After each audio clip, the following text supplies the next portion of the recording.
We're going to continue our coverage of that stunning leak of a reported draft opinion suggesting the Supreme Court will strike down Roe v. Wade this summer.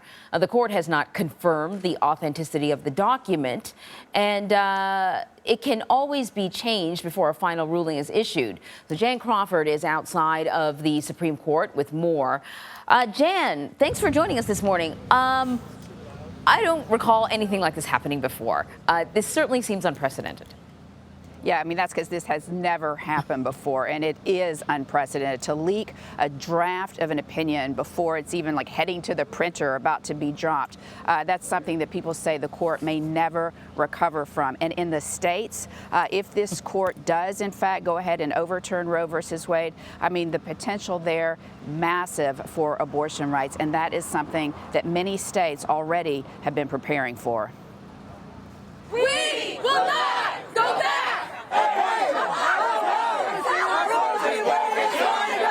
The news set off late-night protests from both sides at the Supreme Court. America doesn't want to overturn Roe v. Wade, that there is support to maintain it. The reversal of Roe versus Wade is good, and it will save lives, and that is good, and they should keep going forward with the majority opinion. The leaked Supreme Court draft opinion shows the conservative majority voted to strike down Roe versus Wade, the 1973 landmark decision guaranteeing abortion rights. The 98-page draft opinion from February was obtained by Politico from a person familiar with the court's proceedings in a Mississippi law banning abortion after 15 weeks.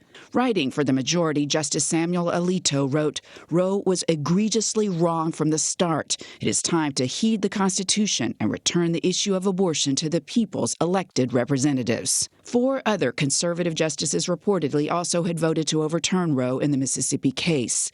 It's unclear whether Chief Justice John Roberts would have allowed the Mississippi law to stand without overturning Roe, or whether he joined the liberals. Also unclear whether the early draft opinion will become the final decision, sending the issue of abortion back to the states.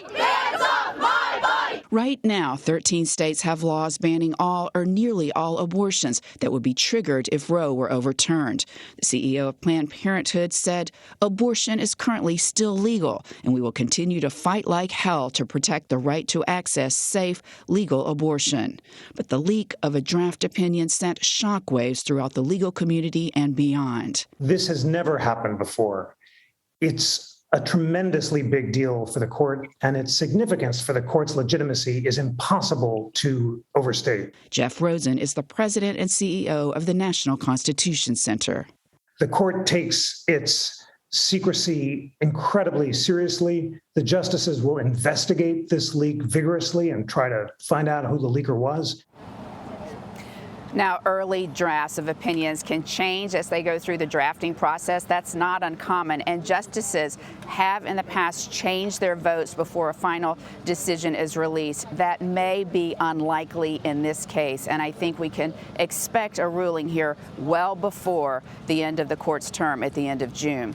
Anne-Marie? At this point, that's probably, likely. Listen, Jen, anyone who had access to this document knows what you just said, that this is part of the process. You write a draft, things could change, it takes some time.